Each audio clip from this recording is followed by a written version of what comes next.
selalu dituduh orang-orang yang suka mengkafir-kafirkan orang.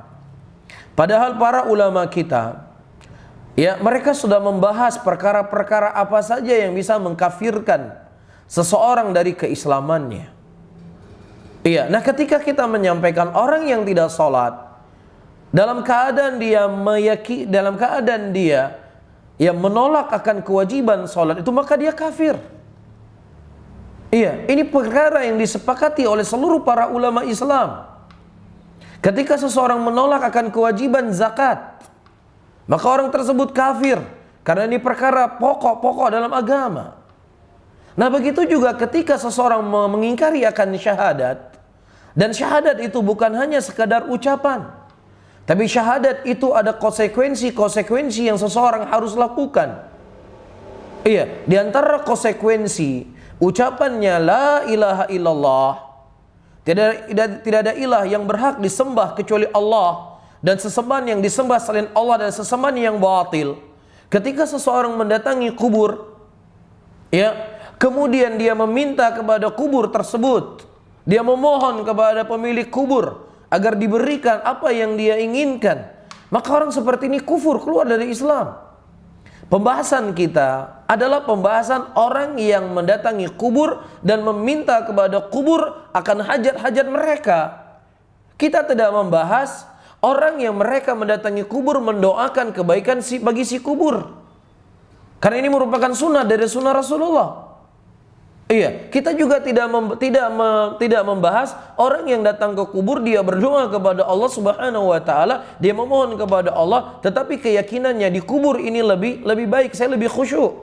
Orang seperti ini juga tidak dikeluarkan dari Islam. Nah, ketika Anda datang ke kubur, pada poin yang pertama yang Anda ingin lakukan, maka ini sesuai dengan sunnah Rasulullah. Nah yang kedua, kalau Anda melakukan poin yang kedua, Anda berdoa kepada Allah tapi di samping kuburan, dengan keyakinan di kuburan ini saya lebih khusyuk dalam saya berdoa dan saya minta kepada Allah, ini juga tidak dikafirkan. Kemudian bagaimana Anda mengeneralkan mereka inilah kelompok yang suka mengkafir-kafirkan orang, ya, dalam keadaan, ya, mereka mengitlakkan siapa saja datang kubur kafir. Siapa yang ngomong kafir orang datangi kubur? Ya, ini merupakan bentuk kedustaan. Saya alamuna ghadan manil kadzabul asyir, akan datang, akan ketahui siapa sebenarnya pendusta, siapa sebenarnya yang suka mengkafir-kafirkan muslimin. Iya, inilah bagian kebohongan, bagian dari kedustaan. Dan ini bukan sesuatu yang baru, bukan hanya terjadi di tahun 2020. Siapa kita dibandingkan Imam Ahmad rahimahullah? Siapa kita dibandingkan imam-imam Al-Hasan Al-Basri dan yang lainnya? Dan Imam Ahmad rahimahullah juga tidak selamat dari tuduhan beliau itu telah keluar dari Islam. Sampai-sampai beliau dipenjara, sampai-sampai beliau disiksa, ya, divonis orang yang tidak berhak untuk diucapkan salam.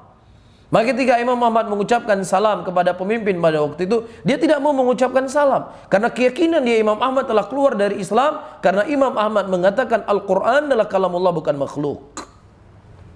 Jadi ini bukan perkara yang baru, saudara-saudaraku muslimin.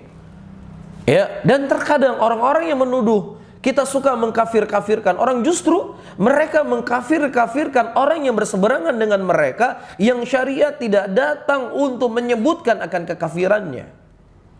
Dan tidak ada satupun ucapan ulama mu'tabar dari kalangan imam mazhab yang 4 ataukah dari imam-imam yang lainnya yang menyebutkan perbuatan tersebut keluar dari Islam. Ya, begitulah para hadirin dan hadirat yang dimuliakan oleh Allah. Nabi sallallahu alaihi wasallam telah menyebutkan di dalam hadisnya, sayati alaikum zamanun al-qabid ala dini kal-qabid ala al-jamrah. Ya, akan datang kepada kalian suatu zaman, suatu masa di mana orang yang berpegang di atas agama seperti memegang bara api.